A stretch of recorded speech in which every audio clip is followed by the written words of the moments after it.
Bismillahirrahmanirrahim. Assalamualaikum warahmatullahi wabarakatuh.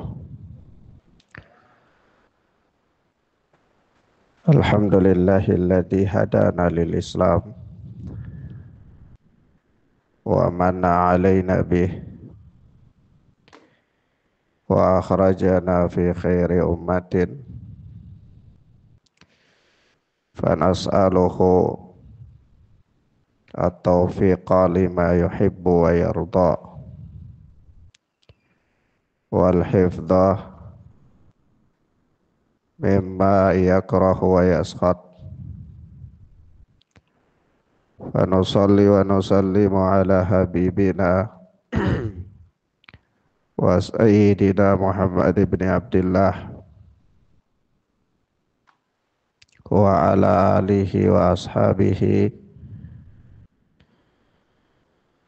wa man sara ala nahjihi ila yaumil qiyamah.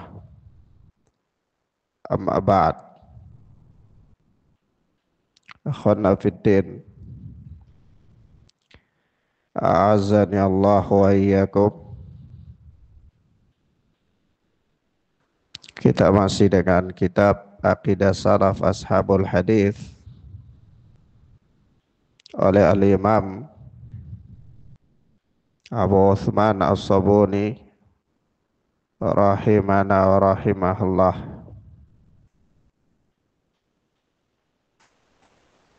Telah berlalu kita sebutkan bahwa di antara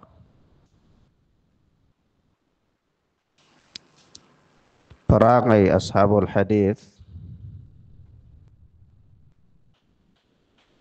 adalah yujanibuna ahlal bid'ah wad dalalat wa yu'aduna ashabal ahwa'i wal jahalat, yaitu mereka menjauhi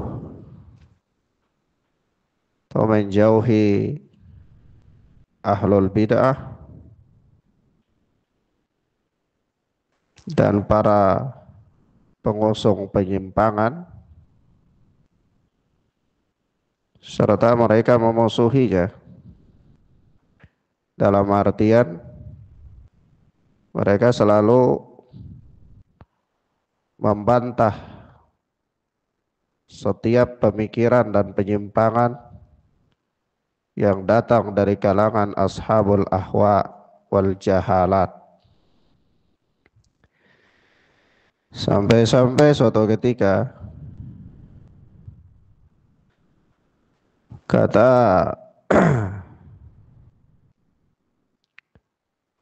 Al-Imam Ahmad rahimahullah, ditanyakan kepada Imam Ahmad rahimahullah tentang seseorang yang yusalli wa yasumu wa kada wa kada wa yatakallam fi ahlil bid'ah. Ditanyakan kepada Imam Ahmad tentang orang yang sholat, puasa, dalam sebagian lafaz dikatakan juga beriktikaf, ya, dan lain-lainnya. Jazakallah khair. Dari dia melakukan amalan-amalan, dan orang yang yatakallam fi ahlil bid'ah, dan berbicara dalam rangka membantah ahlul bid'ah, mana yang utama? Maka Imam Ahmad rahimahullah mengatakan idza shalla wa shama fali nafsi. Kalau dia puasa, dia sholat, dia lakukan amalan-amalan, itu tentu untuk dirinya sendiri. Wa idza takallama falil muslimin. Namun jika dia berbicara dalam rangka membantah ahlul bid'ah, maka tentu itu adalah untuk kepentingan atau kemaslahatan kaum muslimin. Nah, tentu ini yang lebih utama. Tentu ya amalan yang bersifat bermanfaat untuk kaum muslimin secara keseluruhan, tentu itu yang lebih utama. Nah, dan riwayat yang semisal disebutkan pula oleh Syekhul Islam Ibnu Taimiyah di dalam Majmu' Fatawa. Naam. Dan beliau Syekhul Islam mengatakan wa mithlu a'immatil bid'ah min ahlil maqalatil mukhalifati lil kitabi was sunnah awil ibadatil mukhalifati lil kitabi was sunnah fa in bayana halihim wa tahdiral ummati minhum wajibun bittifaqil muslimin, yaitu seperti imam-imam ahlul bid'ah dan para pengusung kaul-kaul yang menyimpang daripada yang menyelisihi Alkitab dan Sunnah, atau ibadah yang menyelisihi Alkitab dan Sunnah, maka menjelaskan keadaan mereka dan memperingatkan umat dari mereka wajibun bittifaqil muslimin, adalah wajib dengan kesepakatan kaum muslimin. Hatta qila li Ahmad bin Hanbal ar-rajulu yasumu wa yusalli wa ya'takifu ahabbu ilaika aw yatakallamu fi ahlil bid'ah. Sampai-sampai suatu ketika ditanyakan kepada Imam Ahmad, ada seorang lelaki yang berpuasa, sholat, itikaf, apakah lebih engkau cintai daripada orang yang berbicara tentang penyimpangan ahlul bid'ah? Faqala idza qama wa shalla wa i'takafa. Maka Imam Ahmad berkata, apabila dia sholat, dia puasa, dia beritikaf, fa innama huwa li nafsih, maka itu semua amalan adalah untuk dirinya saja. Wa idza takallama fi ahlil bid'ah, kalau dia berbicara tentang ahlul bid'ah, tentang penyimpangan-penyimpangan ahlul bid'ah, fa innama huwa lil muslimin, maka itu tentu demi kepentingan kaum muslimin. Wa hadza afdal, dan yang demikian ini tentu lebih afdal. Jadi kalau ada di kalangan para salafiyun yang mereka selalu membantah setiap penyimpangan ahlul bid'ah, nah itu biasa saja, wajar. Dan itu bagian daripada bentuk penjagaan terhadap agama. Mereka membantah ahlul bid'ah bukan karena membenci pribadi ahlul bid'ah itu, tetapi dalam rangka menjaga, membentengi agama dari berbagai macam bentuk penyimpangan. Sampai-sampai suatu ketika ada seseorang berkata kepada Imam Ahmad, dia katakan, berat bagiku untuk berbicara tentang si fulan dan si fulan. Kata Imam Ahmad, idza sakatta anta wa sakattu ana famatal jahilu ya'rifus sahiha minas saqim.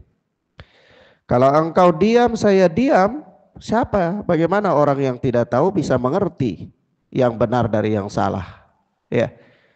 Kalau semuanya kita pakai perasaan, enggak enak. Saya enggak bisa bicara tentang penyimpangan si fulan. Saya enggak bisa bicara tentang kekeliruannya. Saya enggak bisa memperingatkan umat dari penyimpangannya. Kata Imam Ahmad, kalau engkau diam, saya diam, lalu kapan orang-orang yang tidak mengerti itu akan tahu yang benar dari yang salah? Ya. Maka sekali lagi kita katakan, prinsip memperingatkan setiap bentuk penyimpangan itu adalah merupakan salah satu manhaj yang dikenal di kalangan ashabul hadis.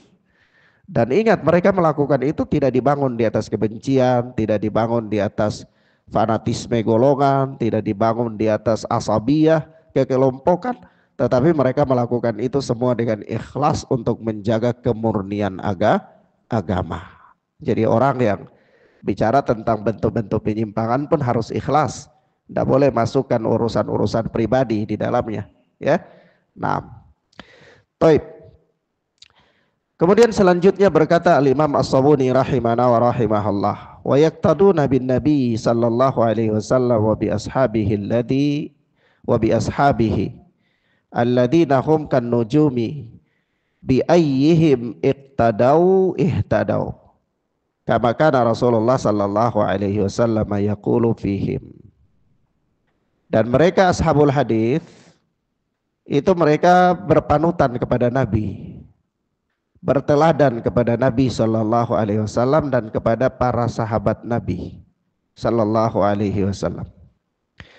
Alladzina hum kan nujum, sahabat-sahabat Nabi itu seperti bintang-bintang di langit. Bi ayyihim iqtadau ihtadau. Siapa saja dari mereka yang kalian ikuti, niscaya kalian mendapat petunjuk. Kama kana Rasulullah sallallahu alaihi wasallam yaqulu fihim. Sebagaimana Rasulullah sallallahu alaihi wasallam bersabda tentang mereka.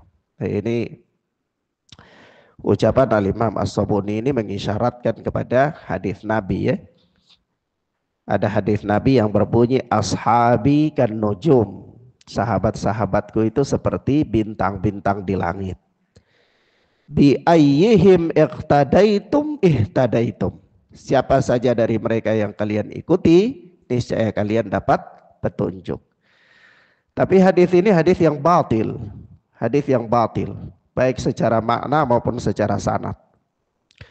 Diterangkan oleh Al-Imam Ibnu Abdil Bar di dalam Jami' Bayanil Ilmi wa Fadlih, juga diterangkan oleh Ibnu Hazm dalam Al-Ihkam fi Usulil Ahkam, dijelaskan juga oleh Al-Hafidh Ibnu Hajar Asqalani di dalam Talkhisul Khabir, juga dijelaskan oleh Al-Imam Albani di dalam Silsilah Ad-Dha'ifah, ya, kedhaifan hadis ini.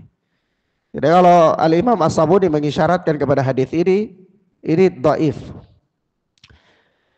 Sebab kalau hadis ini sahih, itu berarti ucapan sahabat itu jadi dalil. Perbuatan sahabat itu jadi dalil mutlak. Padahal perbuatan sahabat itu jadi dalil apa tidak jadi dalil itu diselisihkan oleh para ulama. Ya, diselisihkan oleh para ulama. Baik. Kita sebutkan, nanti kita jelaskan. Kita jelaskan poin yang pertama. Poin yang pertama, ya, kata Al-Imam As-Sabuni di sini bahwa ulama ahlul hadis itu yaqtaduna bin nabiyyi sallallahu alaihi wasallam wa bi ashabihi. Mereka berteladan kepada Nabi sallallahu alaihi wasallam dan para sahabatnya. Nah, itu berteladan kepada Nabi itu jelas, ya, sejumlah nas menunjukkan akan hal tersebut, ya. Di antaranya Allah Subhanahu wa taala berfirman, laqad kana lakum fi rasulillahi uswatun hasanatun liman kana yarjullaha wal yawmal akhir. Ya, sungguh telah ada pada kalian, pada diri Nabi sallallahu alaihi wasallam itu uswatun hasanatun, qudwah, teladan yang baik. Liman kana yarjullaha wal yawmal akhir, bagi orang yang menginginkan perjumpaan dengan Allah dan hari akhir. Nah, begitu pula Allah Subhanahu wa taala berfirman, falyahdharil ladzina yukhalifuna an amrihi an tusibahum fitnah aw yusibahum adzabun alim. Hendaklah orang-orang yang menyelisihi perintah Rasul itu takut ditimpakan kepada mereka fitnah atau ditimpakan kepada mereka adab yang pedih. Dan seterusnya, begitu pula Allah Subhanahu wa taala berfirman seperti dalam firman, wa ma atakumur rasul fakhuduhu wa ma nahakum anhu fantahu. Apa-apa yang diberikan oleh Rasul maka terimalah, dan apa-apa yang dilarang maka tolaklah. Begitu pula Allah Azza wa Jalla berfirman, qul in kuntum tuhibbunallaha fattabi'uni. Katakanlah jika kalian itu benar-benar mencintai Allah maka ikutilah aku, dan seterusnya. Ini sejumlah nas yang menunjukkan kepada kita tentang kewajiban mengikuti Nabi sallallahu alaihi wasallam. Nah, kemudian mengikuti para sahabat ridwanullahi alaihim ajmain. Secara umum kita diperintahkan untuk mengikuti para sahabat ridwanullahi alaihim ajmain, yakni berteladan kepada mereka. Berteladan kepada mereka secara umum, ya. Karena apa? Karena kita tahu, ya. Kita tahu bahwa Para sahabat itu adalah orang-orang yang dipuji oleh Allah, orang-orang yang Allah beritakan kepada kita bahwa Allah telah ridho kepada mereka, dan juga Allah beritakan kepada kita bahwa mereka itu ridho kepada Allah. Ini di dalam firman-Nya, as-sabiqunal awwaluna minal muhajirin wal ansar walladzina tabauhum bi ihsan radhiyallahu anhum wa radu an. Yaitu apa? Orang-orang yang awal dan pertama dari kalangan muhajir dan ansar, serta orang-orang yang mengikuti mereka dengan baik. Allah ridho kepada mereka dan mereka pun ridho kepada Allah Azza wa Jalla. Ya. Jadi Allah yang beritakan. Allah beritakan kepada kita bahwa mereka-mereka itu Allah sudah ridho kepada mereka. Allah ridho kepada mereka. Sehingga kita meneladani mereka secara umum. Nah itu ada motivasinya, ada anjurannya. Bahkan datang di dalam hadis ya. Di dalam hadis Rasulullah sallallahu alaihi wasallam pernah bersabda, "Iqtadu billadzaini min ba'di." Ikutilah oleh kalian dua orang sepeninggalku. Ikutilah oleh kalian dua orang sepeninggalku. Kata Nabi, Abi Bakrin wa Umar. Yaitu siapa? Abu Bakar dan Umar. Karena memang telah disepakati ya, orang yang paling utama dari umat ini setelah Nabi itu Abu Bakar, kemudian Umar, kemudian Utsman, kemudian Ali, kemudian 10 sahabat yang dijamin masuk surga dan seterusnya. Mereka ini orang-orang yang punya keutamaan yang sangat utama dari umat ini. Itu dengan kesepakatan. Dengan apa? Kesepakatan. Dan diantara berteladan kepada umat itu ada nas khusus untuk berteladan kepada Abu Bakar dan Umar. Ada nas khusus yang menunjukkan apa? Menunjukkan tentang kedalaman ilmu mereka dan selamatnya agama mereka. Ya. Di mana Rasulullah mengatakan, iqtadu billadaini min ba'di. Ikutilah oleh kalian dua orang sepeninggalku, yaitu Abi Bakrin wa Umar. Ikutilah Abu Bakar dan Umar.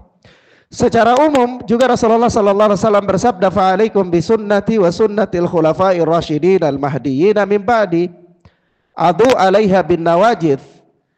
Ya, berpegang teguhlah kalian dengan sunnahku dan sunnah khulafa'ur rasyidin yang mendapat petunjuk ya setelahku, yaitu adu 'alaiha bin nawajid.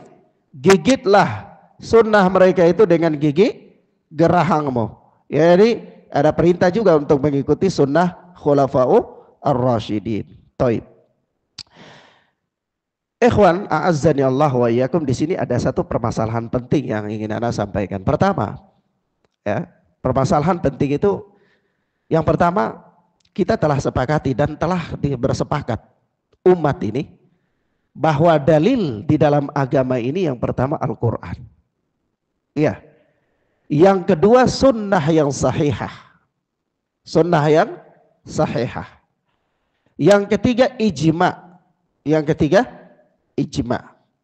Nanti ijma itu ada sebahagian diikhtilafkan. Diikhtilafkan itu karena dia bukan ijma yang sarih.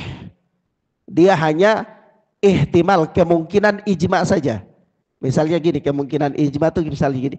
Ada satu pendapat di kalangan sahabat, lalu tidak didapati ada perselisihan dari sahabat lain terhadap pendapat itu. Maka ini ulama mengatakan, oh berarti ada kemungkinan ini ijma begitu. Ya, ada kemungkinan ini ijma. Maka sebagian mereka mengatakan kalau begitu ini namanya ijma sukutiyah, ini bisa dijadikan sebagai dalil. Tapi sebagian ulama, banyak ulama juga yang menolak yang seperti ini. Ya, kenapa? Karena konsensus ketetapan hukum itu tidak mengatakan dengan tegas bahwa itu ijma, hanya ihtimal. Paham nggak? Hanya kemungkinan. Paham maksud saya? Sementara setiap ketetapan di dalam agama itu tidak boleh ditetapkan dengan kemungkinan-kemungkinan. Tidak boleh ditetapkan dengan kemungkinan-kemungkinan.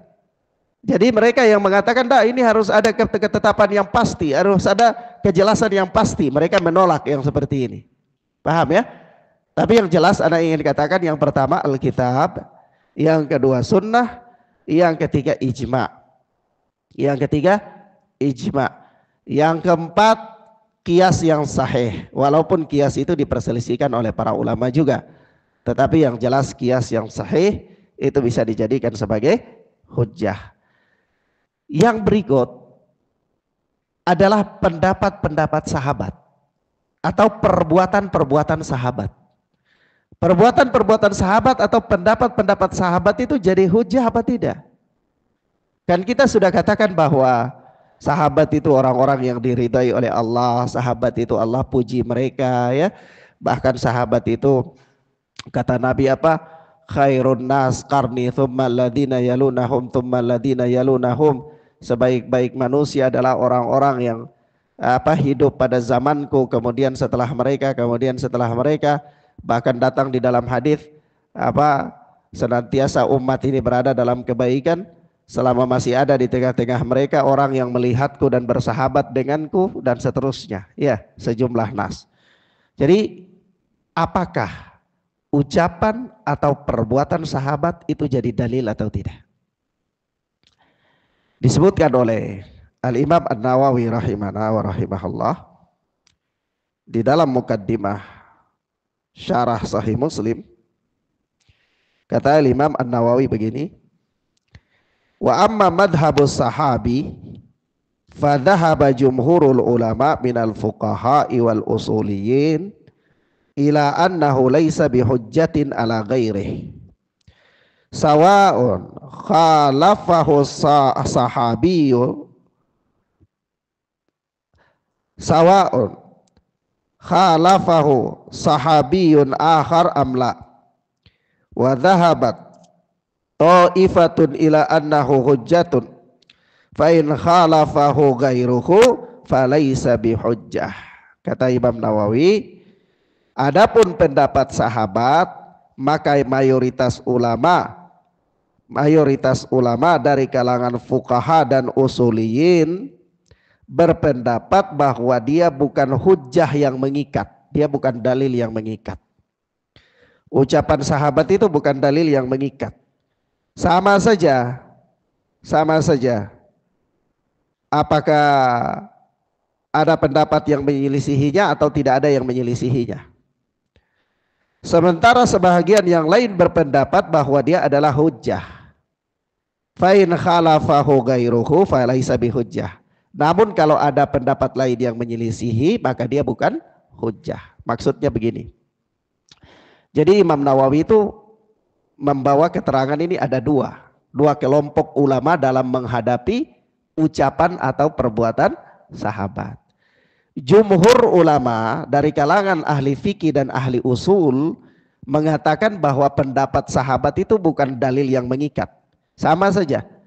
Apakah di sana ada pendapat yang menyelisihi atau tidak ada pendapat yang menyelisihi. Misalnya begini. Ali bin Abi Thalib berpendapat tentang satu masalah. Lalu ternyata tidak ada orang yang menyelisihi. Tapi kata mereka tetap saja dia bukan hujjah mengikat. Ya. Tapi kalau di sana juga ada pendapat yang menyelisihi, juga mereka mengatakan dia bukan pendapat yang mengikat. Paham ya? Tapi kelompok ulama yang kedua mengatakan kalau tidak ada pendapat yang menyelisihi maka dia hujjah. Dia jadi hujjah. Tapi kalau ada pendapat yang menyelisihi dia tidak jadi hujjah. Paham? Seperti Ali bin Abi Thalib itu membunuh pengikut Abdullah bin Sabah dengan cara membakar. Dan ketika itu Ali bin Abi Thalib adalah khalifah. Tapi ternyata pendapat Ali bin Abi Thalib ini diselisihi oleh Ibnu Abbas. Maka pendapat Ali bin Abi Thalib itu dalil yang mengikat tidak? Tidak. Di sana ada menurut pendapat yang kedua ya. Menurut pendapat golongan yang kedua tidak jadi dalil yang mengikat. Kenapa? Karena ada Ibnu Abbas yang menyelisihi. Mafhum ya? Begitu juga ketika Ibnu Umar dan Ibnu Mas'ud berpendapat menyentuh wanita membatalkan wudhu. Sementara Ibnu Abbas mengatakan menyentuh wanita tidak membatalkan wudhu. Jadi pendapat Ibnu Umar dan pendapat Ibnu Mas'ud itu dalil yang mengikat tidak? Tidak. Dalil tidak mengikat. Kenapa? Karena ada pendapat Ibnu Abbas yang menyelisihi. Begitu. Paham ya? Mafhum ya ikhwan? Nah ini menurut pendapat yang kedua. Tapi kalau jumhur fuqaha dan jumhur usuliyun mengatakan ada yang menyelisihi, tidak ada yang menyelisihi, tetap saja ucapan sahabat itu bukan dalil yang mengikat. Iya. Paham ya? Baik. Keterangan dalam hal ini banyak sekali, tapi cukup ana bacakan satu keterangan Imam Nawawi ini cukup bagi antum insyaallah dan cukup bagi kita insyaallah untuk membedah persoalan ini. Nah, sebab itu ada pendapat yang paling tengah, ada pendapat yang paling tengah.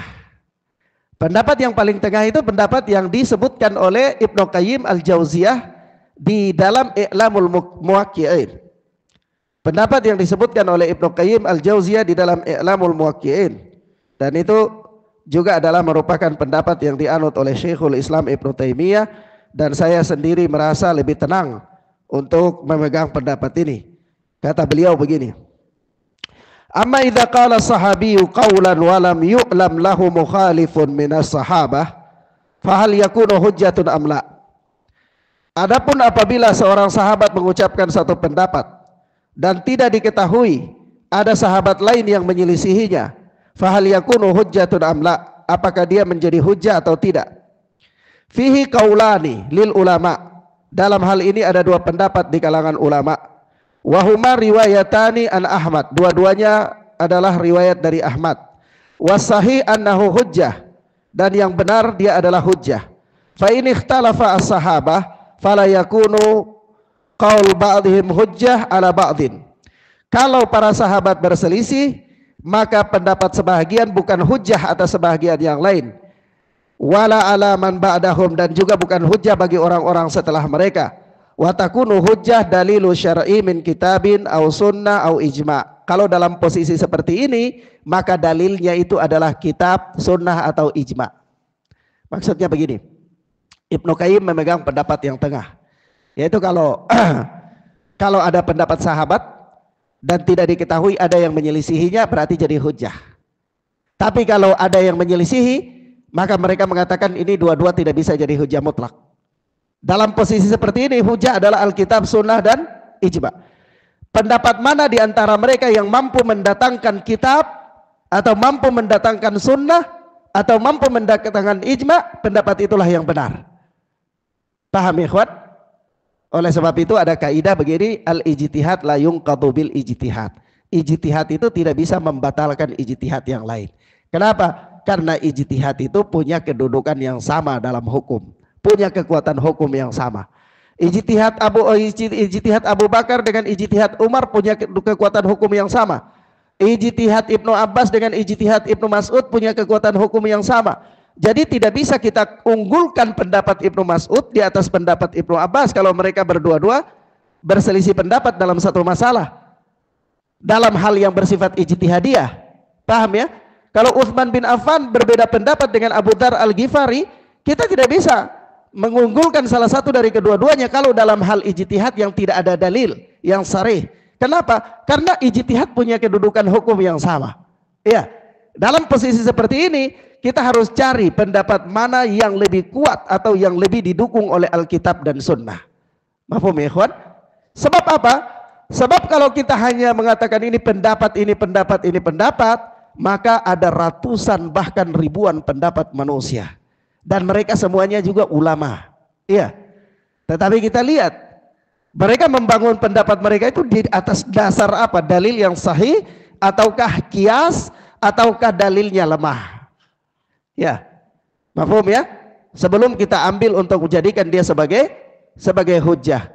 Maka dari itu, di antara metode yang kita harus paham dengan benar adalah ucapan-ucapan para imam atau ucapan-ucapan para sahabat itu adalah sarana untuk memahami nas, sarana untuk memahami nas, tapi dia sendiri bukan nas yang dijadikan dalil, dia sarana untuk memahami nas. Paham ya? Sehingga kalau dalam mendapati satu masalah, pertama yang harus kita pahami, harus kita cari untuk kita yakini satu pendapat, kita harus cari nasnya dulu, Cari nasnya dulu. Ini pendapat ini, masalah ini nasnya apa? Ada Alkitab, ada sunnah.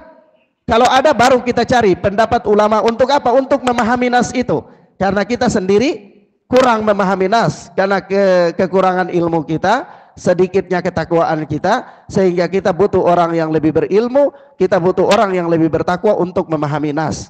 Supaya nas itu kita pahami. Paham ya? Tapi bukan ucapan mereka itu sendiri nas, bukan.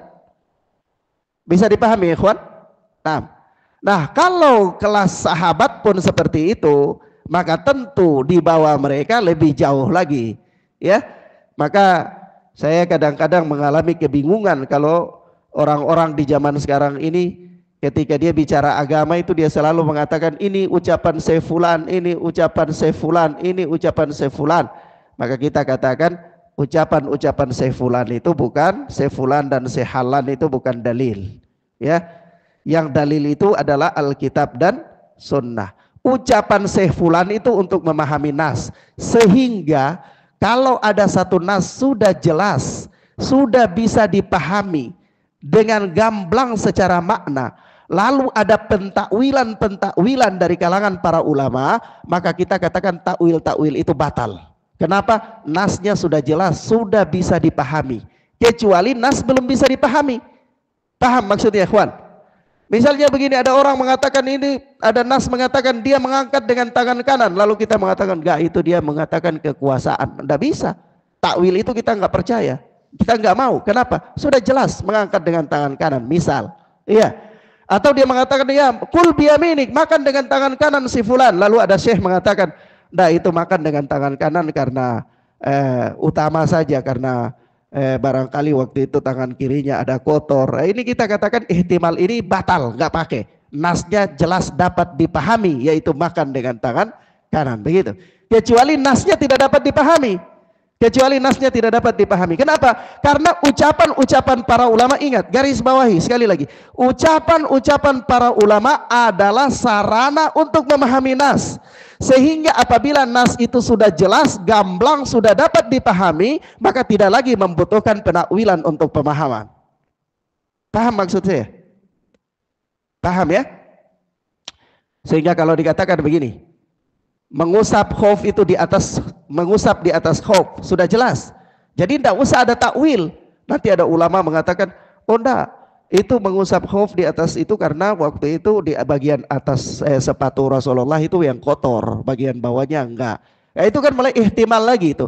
Cari kemungkinan-kemungkinan, ya. Padahal lafadznya sudah jelas, maknanya sudah dipahami. Mafhum ya? Paham ya, ikhwan? Maka kita katakan kenapa terjadi begitu banyak perbedaan pemahaman? Karena para ahli fikih itu mencoba untuk mencari hikmah di belakang nas. Jadi kalau sudah ada nas, mereka mencari hikmah. Begitu mencari hikmah, ada kemungkinan-kemungkinan. Kemungkinan ini, kemungkinan itu, kemungkinan ini. Akhirnya, oh larangan ini bukan bersifat haram, larangan ini bukan cuma bersifat makruh dan seterusnya. Itu muncul dari mereka mencari hikmah. Jadi adanya ihtimal-ihtimal. Tapi kita katakan, apabila datang nas, maka batallah pendapat-pendapat. Paham ya, ikhwan? Apabila datang nas, maka batallah pendapat-pendapat. Nah, lah pendapat sahabat saja bukan hujah yang mengikat, apalagi pendapat selain sahabat. Ridwanullahi alaihim ajmain. Taib, sampai di sini paham ya, ikhwan? Taib, ilahuna naktafi bihadzal dars. Kita cukupkan pelajaran kita sampai di sini insyaallah taala. Wassallallahu ala nabiyina Muhammad wa ala alihi washabbihi wasallam. Subhanakallahumma bihamdika asyhadu an la ilaha illa anta astaghfiruka wa atubu ilaik. Wassalamualaikum warahmatullahi wabarakatuh.